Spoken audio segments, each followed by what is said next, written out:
예, 그 유초등부에서 이제 저거 오늘 성경학교를 한다고 바닥에 뭘 깔아놔가지고 좀 생소하죠. 다른 분위기 속에서 예배를 드리게 되는데 의자들도 이렇게 좀 이 의자가 더 편한가요?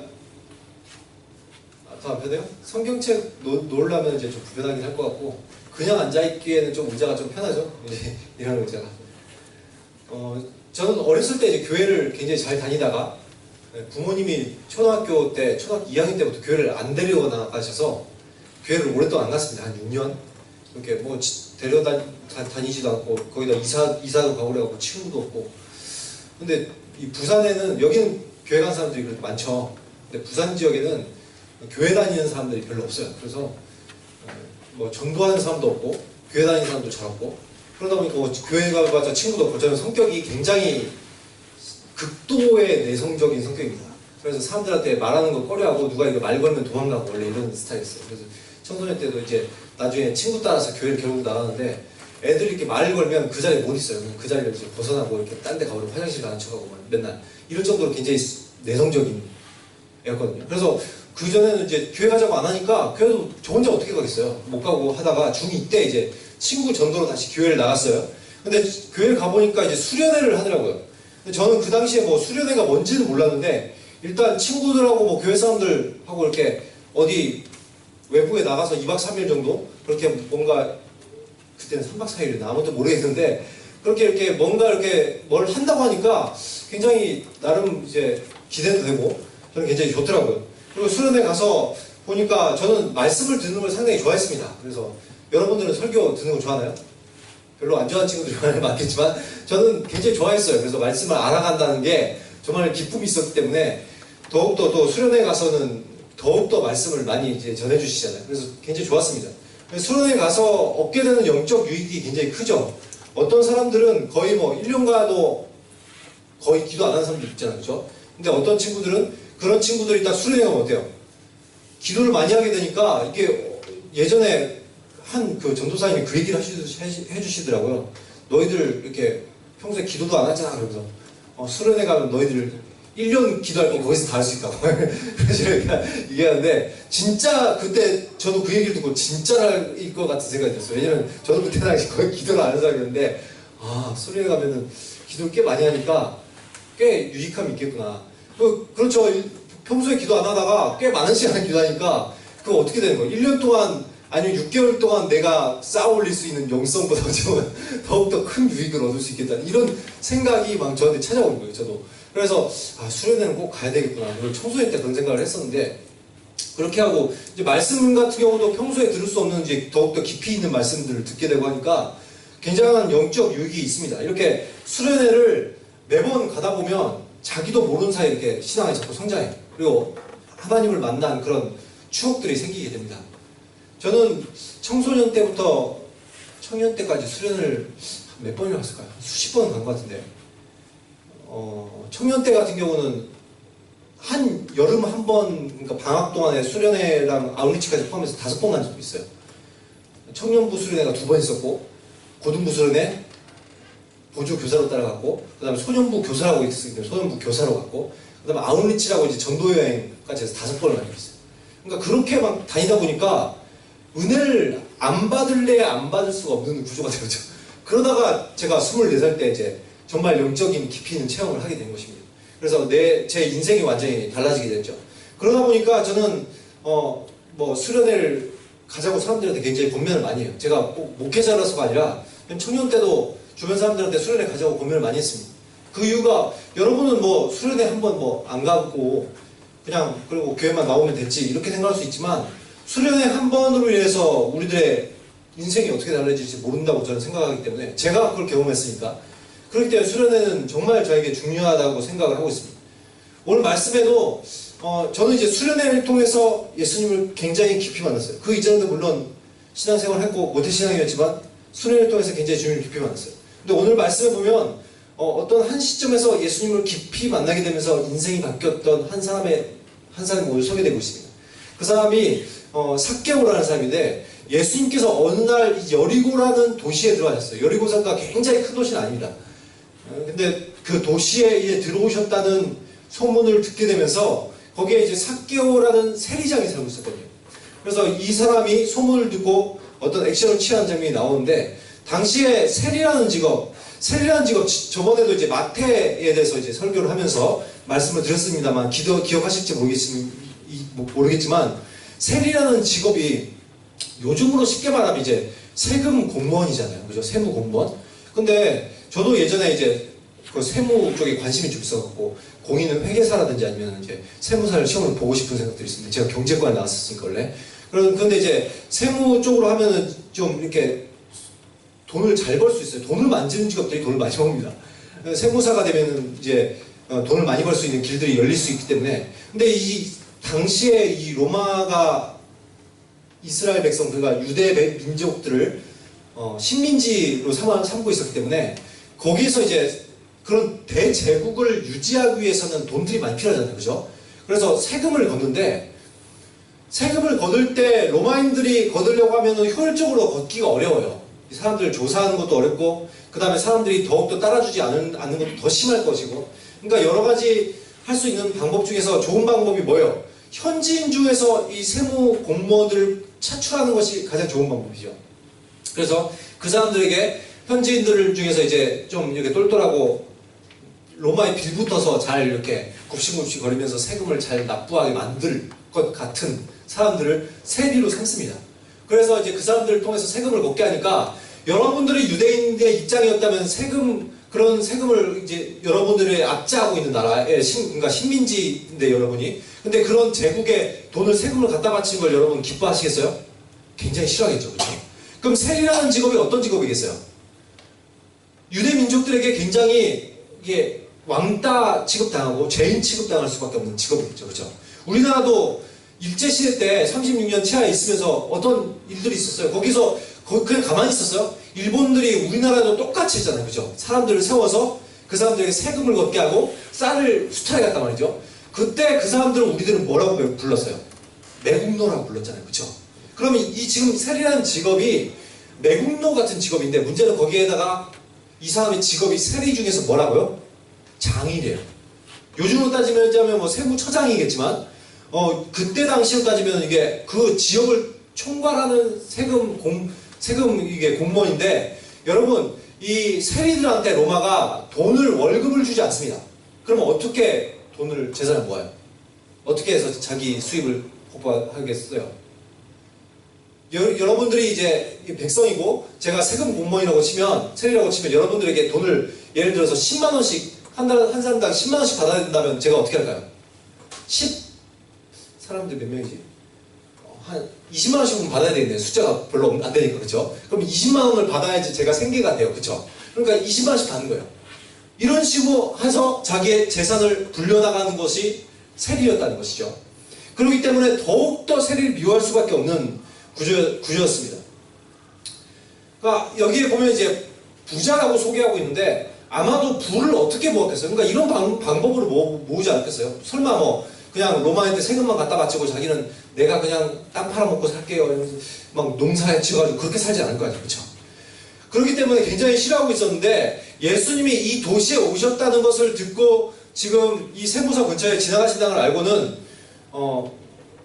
삭개오가 호기심이 생겼습니다. 3절에 보면 이제 삭개오가 예수님을 보고 싶은 마음들이 생겨요. 왜냐면 지금 이제 예수님이 당시에는 이제 스타로 떠올랐죠. 유대 사회의 스타로 떠오르는 랍비예요. 어찌 보면 이 사람이 메시아일지 모른다는 사람들의 소문이 있었고, 그러니까 메시아 유망주입니다. 그렇기 때문에 사람들의 기대 심리라는 게 굉장히 크잖아요, 그렇죠? 근데 이 동네에 지금 왔다, 여러분 동네에 누군가가 가수가 왔다 이런다면은 여러분들도 유명한 가수가 오네 이러면서 막 보고 싶을 거 아니에요, 그렇죠? 그렇듯이 유명한 스타가 왔다고 하니까 이 사람들이 지금 거기에 이 삭개오도 관심을 갖기 시작한 거예요. 그래서 어떤 사람이지? 하고 보고 싶은 마음이 생긴 거죠. 근데 문제는 두 가지 큰 제약이 있었어요, 보니까. 어떤 제약이 있어요? 자기가 키가 작아요. 여러분, 저는 키가 작지 않아서 키가 작은 사람의 서러움을 잘 모릅니다만, 저도 물론 초등학교 때, 아니 저희 중학교 때는 키가 작을 때가 있었어요. 저도 초등학교 6학년 때 137, 중학교 1학년 때 146, 그게 제법 작았죠. 근데 중학교 3학년 때 176, 꽤 많이 컸죠. 그러면서 이제 그때부터 거의 키가 거의 안 컸는데, 아무튼 한 3년에 걸쳐서 키가 한 40cm가 컸기 때문에. 근데 아무튼 그 키가 되게 작은 입장에서는 이게 사람들이 막 가로막고 있으면 보이지 않잖아요, 그죠? 가로막고 있으면 보이잖아요. 전주에는 사람이 막 많이 모인 지역이 없으니까 그냥 보면 보이겠다 싶겠지만, 예를 들어 서울 같은 경우는 지하철 타보시면 사람이 엄청 많습니다. 지하철 여러분 뭐 좀 타보셨어요? 문이 딱 열렸는데 2호선, 7호, 아니 2호선이랑 9호선은 장난 아닙니다. 이게 사람이 못 들어가요. 그냥 들어가려면 튕겨 나와요. 그래서 이게 최대한 세게 사람을 밀어야 돼요. 이제 막 앞에서 막 짜증내는 소리 들리고 이런 소리 들려도 막 상관없어요. 그냥 일단 들어간 다음에 문을 이렇게 잡고 버텨야 돼요. 그래야지 문이 딱 닫히면 겨우 자기가 타요. 그럼 완전히 찌그러져가지고 이렇게 타고 있는 거예요. 몸에 막, 특히 여름에는 막 땀 다 흘렀는데 막 몸에 되게 기분 안 좋겠죠. 그냥 남의 땀 막 몸에 붓고.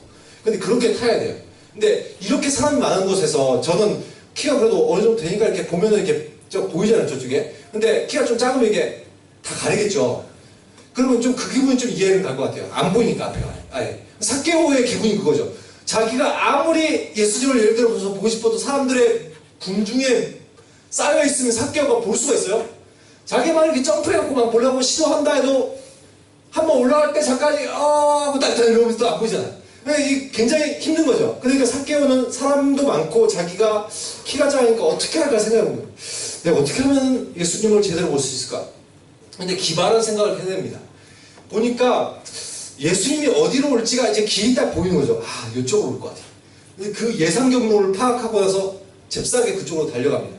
그죠? 아직 그쪽에는 사람들이 별로 없어요. 그래서 거기에 보니까 돌 감람나무가 있는 거예요. 그래서 거기에 올라가기 시작해요. 그래서 올라가서 나무에 딱 이렇게 붙잡고 보면 여기에 그림도 제가 상세하게 여러분이 잘 이해를 못하실까 싶어 혹시나.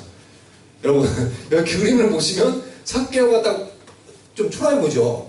초라하게 앉아있어요. 지금 이런 모습으로 지금 앉아있다고 생각하고 있어요. 이게 나무에 그것도 어른이, 여러분 애들은 나무에 좀 올라가지만 어른 좀 나무에 올라가나요? 어른들은 나무에 안 올라가죠. 거기다 자기가 좀 어느 정도 지위도 있잖아요. 그렇죠? 세무처장이 와가지고 나무에 기어 올라가가지고 이렇게 다 보고 있다고 생각하고 있어요. 진짜 웃기겠죠.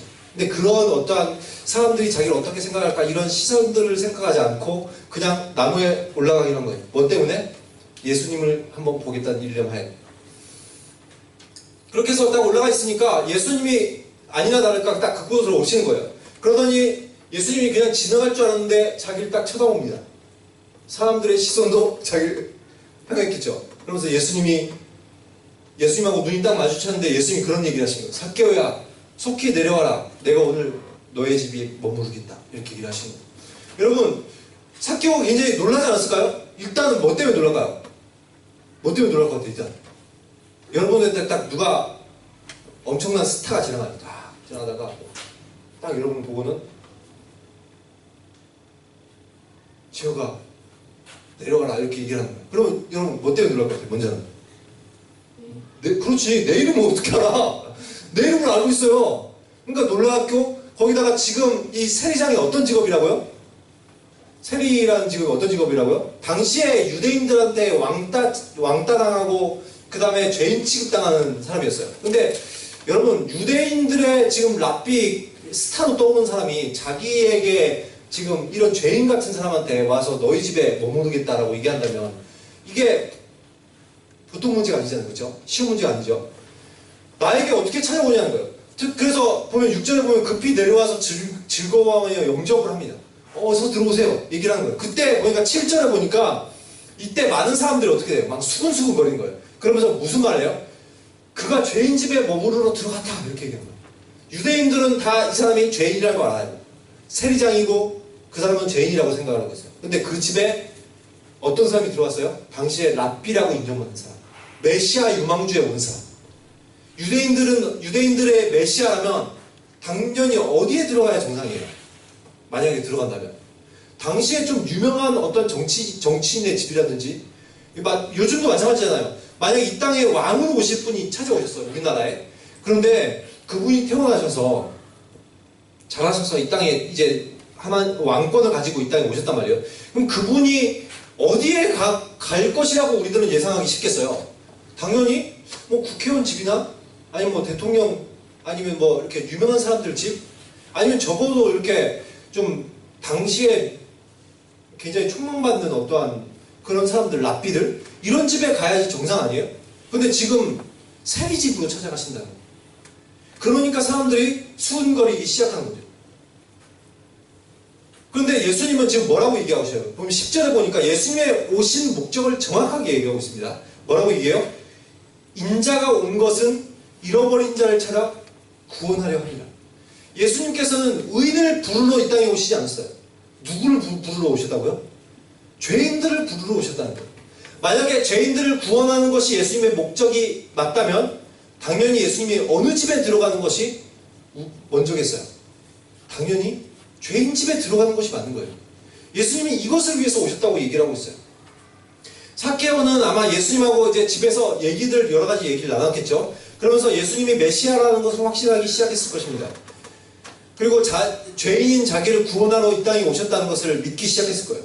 그래서 8절에 보니까 서서 예수님의 말씀을 듣다가 이렇게 얘기를 합니다. 주님, 제 재산의 절반을 가난한 사람들에게 주겠습니다. 그리고 제가 남의 것을 속여 얻은 것이 있다면 제가 4배로 그들에게 갚겠습니다. 여러분, 유대인들에게는 남의 것을 빼앗거나 그런 일이 있으면 다른 사람들에게 자신의 뺏은 것의 20% 정도를 더 주도록 하는 것이 율법이었습니다. 근데 지금 어떻게 해요? 몇 배를 준다고요? 4배, 400%를 준대요. 여러분, 세리가 어떤 직업이었다고요? 세리가 어떻게 재산을 모은다고요? 다른 사람들에게 어떻게 해야지 재산을 모을 수 있어요? 속여 뺏어야지만 얻을 수 있는 직업이에요. 그렇죠? 직업 자체가. 그렇다면은 일단 자기가 가지고 있는 재산이 얼마인지 모르겠는데 그 부자였다고 했으니까 지금으로 따지면 한 몇십억 정도는 가지고 있었던 것 같아요. 근데 그 중에서 절반을 딱 떼서 가난한 사람들한테 다 주는 거예요.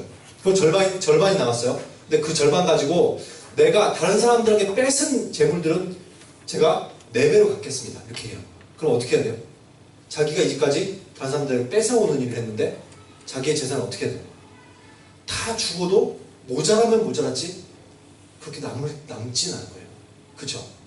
아마 자기 대대로 물려온 자기의 가문에 물려온 재산까지도 다 사람들한테 나눠줘야지 겨우 충당할지 모르겠습니다. 그러나 지금 삭개오는 어떻게 하겠다는 거예요? 이렇게 하겠다는 거예요. 여러분, 게다가 속여 뺏은 재물들을 돌려준다고 받는 사람들이 굉장히 감사하게 생각할까요?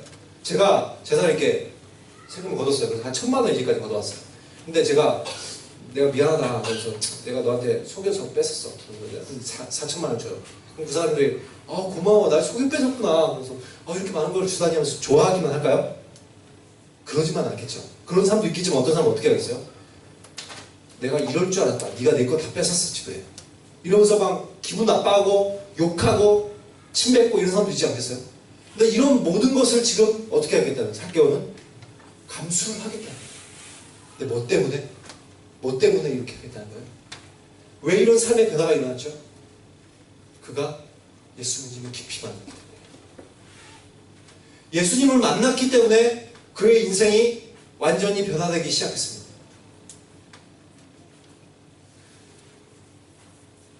예수님을 깊이 만난 사람들은 삶에 놀라운 변화들이 일어나기 시작합니다. 그래서 내 생각이 변하고 가치관이 변하고 내 행동이 변하고 내 삶의 스타일이 변화돼요. 이전까지는 세상 방식을 따랐다면 이제는 하나님 말씀대로 살아가는 것을 즐거움으로 여깁니다. 그러니까 예수님께서는 이 삭개오의 다짐을 보면서 이렇게 얘기하십니다. 너에게 구원이 이르렀다.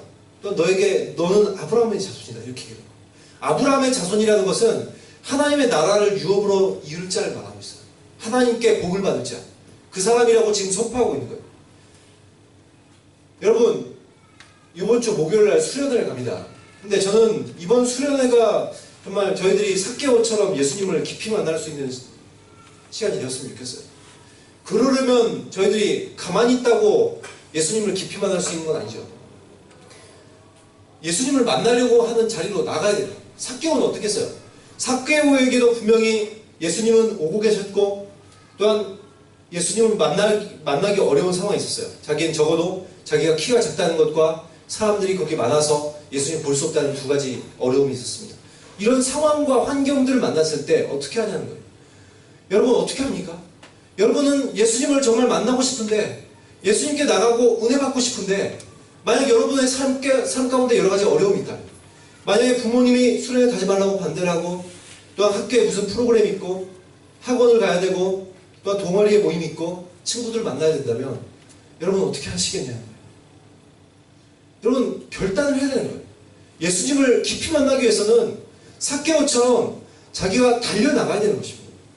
나무에 기어 올라야 되는 거예요. 그래야지 예수님을 볼 수 있는 거예요. 그처럼 저희도 마찬가지예요. 예수님을 더욱더 깊이 만나고 은혜를 받기 위해서는 그 자리로 나가야 되는 거예요. 내가 포기할 것이 반드시 있는 거예요. 만약에 내가 그렇게 살지 않고 그냥 여기가 좋습니다. 주님 그냥 저는 주일에 예배만 만족하겠습니다. 그렇다면 그것으로만도 주님은 기뻐하실 것이고 여러분들 예배를 받으실 것입니다.